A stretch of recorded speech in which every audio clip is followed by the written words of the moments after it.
Hey y'all, I'm Shayna and I'm back with another review. This is for Ready to Love Season 7, but y'all know I say Season 8, Reunion Part 1. Let's go ahead and jump into it. Before we do, if you're new here or if you're not, either way, if you enjoyed the video, don't hesitate to like, comment, and most importantly, subscribe. Okay, so we start off discussing the curveball for the season, which is a second chance lifeline.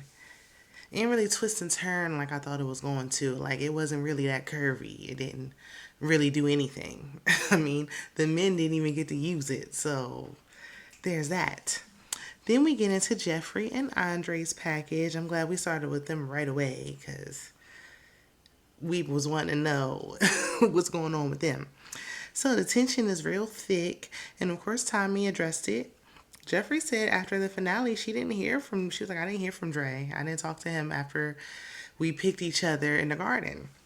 So she said Andre had a problem with her children. And Tommy was like, with your children? And she was like, yeah, he had an issue with the fathers of her children being absentee. Jeffrey felt like this was his way out. He was just using this as a way to basically get out of the situation. And she's like, you acting like black men don't do this every day. So some of the men got offended. They're like, well, wait a minute. Don't say black men do this every day. No, they don't. And then here, some of the women was like, that's her truth. That's her testimony. Let her tell it. Um, Maybe it was the wording. She should have said some black men do this every day. All black men aren't deadbeats, but some are. And there are some black men that do this every day. But I think it was the wording. Let's not get hung up on, technicalities. Her children's fathers are absent. There's that. So, but we respect the men who are active fathers. Andre said most of his relationships were with women that have children. He loves children, so it wasn't that she has children. It was, where are these fathers at? Explain that. He said she had 2 kids and 2 fathers that aren't around. She has 3 kids, but if we can't even remember how many children she has, clearly this is not your biblical husband, Jeffrey. So Jeffrey says she can't force these men to be fathers, and that is true. No matter how much you're trying to put it on her, she can't make them be involved or active. He should have said he had an issue with this weeks ago. But we know that Andre really just wanted to make it to the end. He just wanted to be on TV. That's all he was there for. I don't even know. Y'all got to, does he like black women? I don't know. So we move on to Corvea. I'm surprised she got a whole session. Um, she left early in the process, so I didn't expect for her to have a package. But they schools them men up on that couch. She was sitting on the end. They had 3 big men on that couch for her. Um, but they made it happen. She explained her comment about, wanting to be spoiled because that did rub a lot of the men the wrong way. Like Mark Anthony just met her and he wasn't feeling it.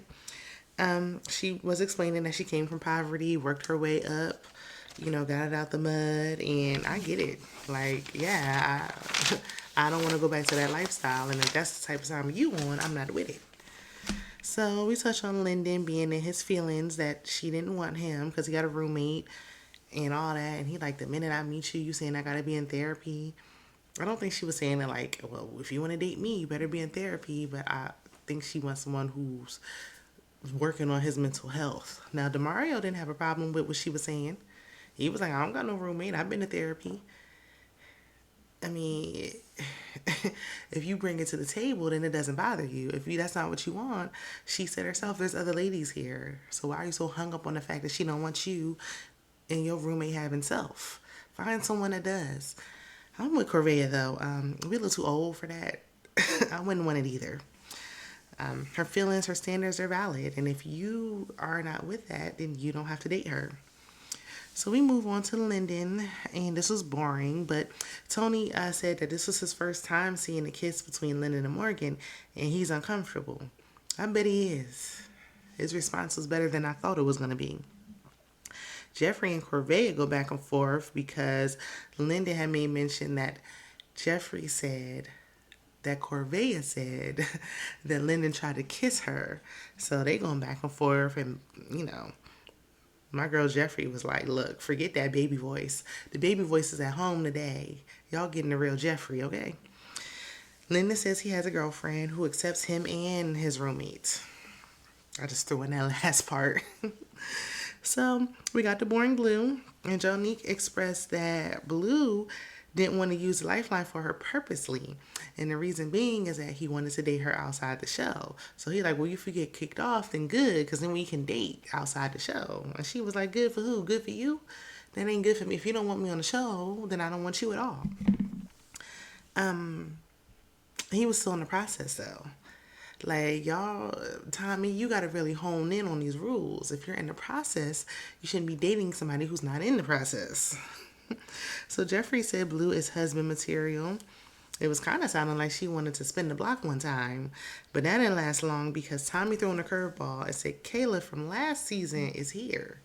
She steps out and we see a whole montage of clips from her last season, which I don't think we needed all that, but we got it. So she sat down and they been saying they've been dating for 3 months. Tommy asked, look, did you meet his cat? And she was like, yeah, I met him. And then Blue talking about the cat sleeps on her side of the bed. Everybody didn't need to know all that. Y'all only been dating for 3 months. I checked their social medias and I didn't see trace of either one of them on each other's pages.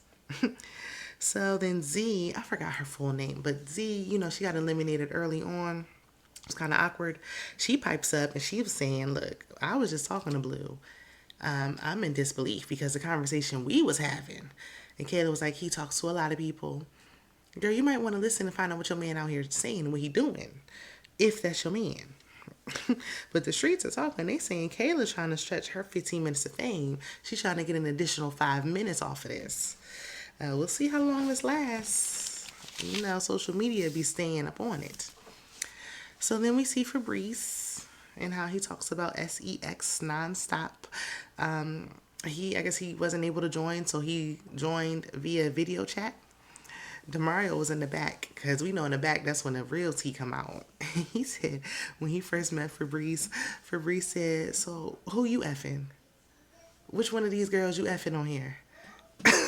But he wondered why people saying he talk about, the intimacy too fast. He said he's currently dating someone, but everybody's like, he's old enough to be my granddaddy. He older than my oldest uncle. He shouldn't be talking about that. He should have more substance. And I agree. I don't like a man to talk about the sexuals the minute we meet. It's a turn off, and I don't know how he made it as long as he did. So Swain and Blake, they confirmed they're in a relationship.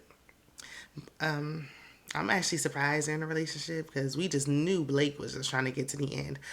See, had Morgan not tried to be pulling all these stunts, those two could have made it to the end and her and Tony's toxic self could have left. But Blake said that, this ain't just for the cameras. This is for real. This ain't for play. Anthony said he doesn't feel like he missed an opportunity with Sue. She went in the direction she was supposed to go in. She was supposed to be with Blake. He was a better fit.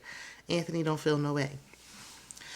So we touch on the Morgan, Tony, and Linden love triangle, who also have Marcia in it and Natasha. So it's a big old, I don't even know what shape that would be. Octagon?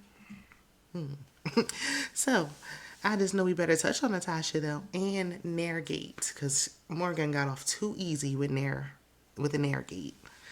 Tommy asked Tony why he told Linden that if Marcia was still there, he could have Morgan.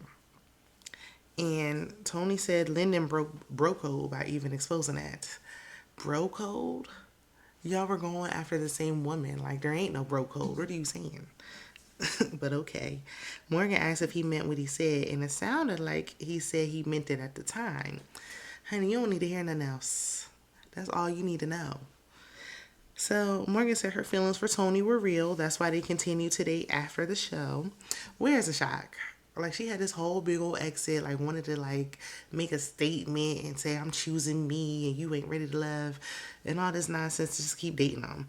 We all feel, in our opinion, let me know if I'm wrong, that they slept together during the filming of the show. That's why there was so much tension. Tony said day to day life got in the way of him putting forth a real effort with Morgan and being romantic. She was saying you don't plan dates and you don't buy flowers or whatever. And he was saying his day to day life got in the way. And she don't want to hear that. She said a man makes time for what he wants and does. That's the truth. That's a fact. It gets heated between them two. And Tony said, look, you got rid of me. You blocked your blessings. For you to feel like she blocked her blessing, I think it has to be like a mutual feeling. I don't think she feels the same. Tony said their connection is toxic and is. And it's been toxic since day one.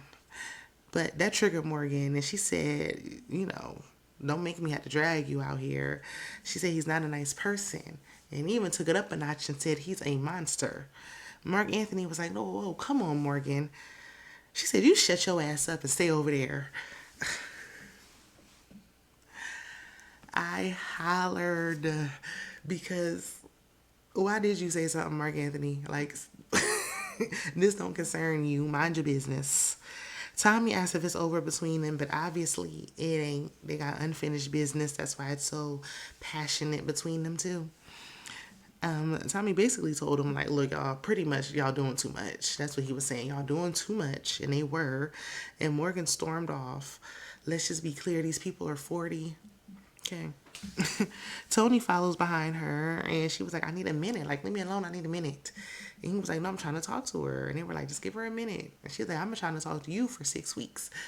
Where were you when I needed you? So that is where the episode ended. He was nowhere to be found when she needed him. We get left with a cliffhanger. I got to hear what Natasha got to say. That's what I want to hear. Y'all let me know in the comments how you feel about reunion part 1. The reunion is always better than the whole entire season. The whole season. But Miami trying to give us something this time. So y'all let me know. Be sure to subscribe and I will see you in the next one. Bye.